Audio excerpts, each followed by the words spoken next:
Hey guys, it's your earthy sisters Sarah and Lexi. In today's video, we are going to teach you how to make your own dry shampoo. This recipe is super simple. It only calls for 3 ingredients that you probably have at your house. You can even make this recipe easier. You don't need to use all 3 ingredients, but we like this mixture together, so we've kind of stuck with it, but you definitely can make it easier. Yeah, it really depends on your hair type, what color your hair is, how greasy you let it get. For me right now, I showered on, when did I shower? I know I washed my hair on Wednesday, and today is Friday, so okay. A couple days. I think I wash my hair on Tuesday and it's Friday, so this is usually as long as I go without using a dry shampoo or showering, because I do have pretty greasy hair sometimes. Before we get into the recipe, just really quickly wanted to chat about why we think it's important to make your own dry shampoo. When you're buying store-bought dry shampoos, they typically come in an aerosol can, which has really nasty chemicals in it that not only harms our planet, but also harms our bodies because there's tons of nasty chemicals. Not to mention you're, putting that right onto your scalp, which is the closest thing to the brain. So I just personally don't trust it that much. Also, I find that they're really expensive and they don't always work on my hair. So this recipe works perfectly for us. Yeah. It's tried and true. I've been using it for over a year now. It's really simple. It costs literally cents to make. You can buy all the ingredients in bulk, so there's no waste.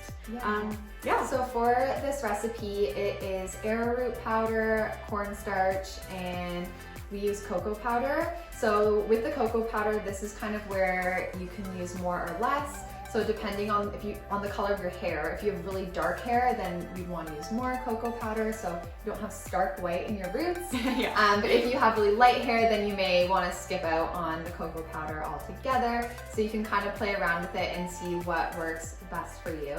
Something to say is that if you do use cocoa powder, it will make your hair smell like chocolate. I typically don't use the cocoa powder. My roots aren't super light, they're not super dark either, but I find if I rub it in enough, I don't need the cocoa powder. It'll blend. And I'm not a chocolate. One more thing too, when you are using a dry shampoo, we'll show you at the end of this video, but basically you're gonna put it on the top of your head, really scrub it into your roots, and you're actually gonna take a towel and rub it on your roots to take out any leftover oil, and then you don't really have any white residue or chocolate residue left in your hair. I also like to use, if you have like an old makeup brush, that's really good for application. You just dip the brush in it and then you would just run the brush kind of through your roots, and that's a really nice way to put it on too if you don't want to use your fingers. Yeah, I just find you kind of have to like scrub it, yeah. like almost like you're washing your hair. So yeah, we'll show you the recipe and then we'll show you how we put it in our hair at the end.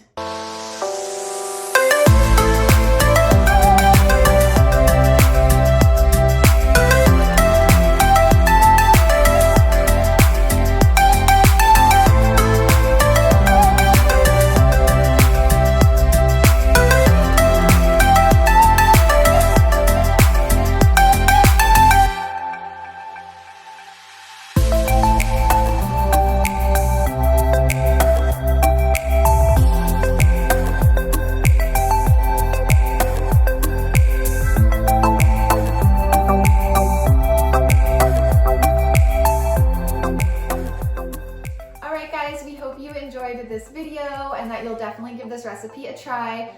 Comment, like, subscribe. If you have any questions, again, feel free to comment, or you can DM us on our Instagram at earthy.sisters, or send us an email at hello@earthysisters.org. Bye guys.